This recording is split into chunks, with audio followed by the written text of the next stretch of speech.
جب ایک شخص، ایک آپ کا دوست آپ کو خوشی میں انوائٹ کرتا ہے تو وہ انوائٹ کب کرتا ہے؟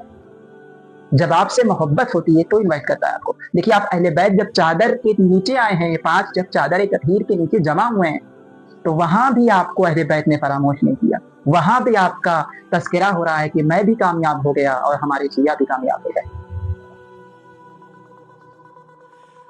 جب ایک شخص جب مشکلوں میں پڑ جاتا ہے، مصیبتوں میں پڑ جاتا ہے تو وہ کسے یاد کرتا ہے؟ کیا وہ راستے میں چلنے والے کو مدد کو بلاتا ہے؟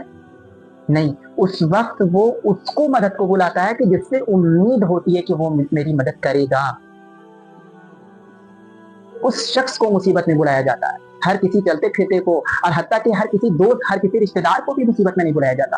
جب وہ اس کو مصیبت میں یاد کیا جاتا ہے کہ جس سے امید ہوتی ہے کہ یہ مدد میری کر دے گا. آپ دیکھیے کہ اہل بیت کا رشتہ ہم سے کتنا مضبوط رشتہ ہے کہ کربلا میں امام حسین علیہ السلام اپنے 6 مہینے کے بچے کو لیے ہوئے ہیں اور وہ بچہ شہید ہو چکا ہے.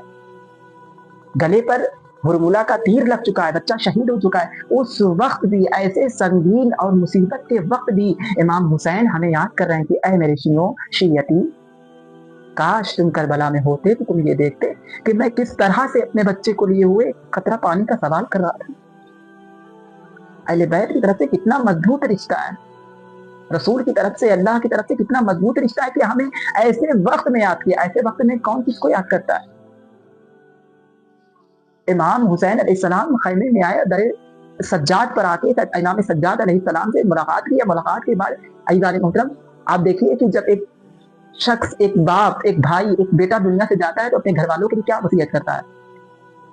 لیکن امام نے ایسے سنگین وقت میں کہ آپ رخصت کو آئے ہیں اور ایسی رخصت ہے کہ دوبارہ خیمے میں نہیں آئیں گے، ایسے موقع پر آپ امام سجاد سے فرما رہے ہیں کہ اے سجاد، میرے شیعوں کو میرا سلام کہہ دوں. صرف مدینے کے شیعوں کو نہیں کہا، پورے عالم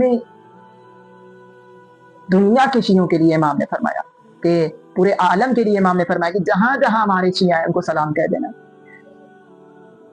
اور ان سے کہہ دینا کہ جب ٹھنڈا پانی پینا تو ہمیں یاد کر لینا. دیکھیے اہل بیت کی طرف سے کتنا مضبوط رشتہ ہے، اللہ کی طرف سے کتنا مضبوط رشتہ ہے کہ ہمیں شکم میں بھی ہمیں کھانے کو دے رہا ہے، ماں کی گود میں بھی ہمیں کھانے کو دے رہا ہے. اور جب ہم بڑے ہو گئے تو بھی ہم سے اللہ نے کہا کہ تمہیں پریشان ہونے کی ضرورت نہیں ہے، تمہیں رنجیدہ ہونے کی ضرورت نہیں ہے، تمہارے شکم کا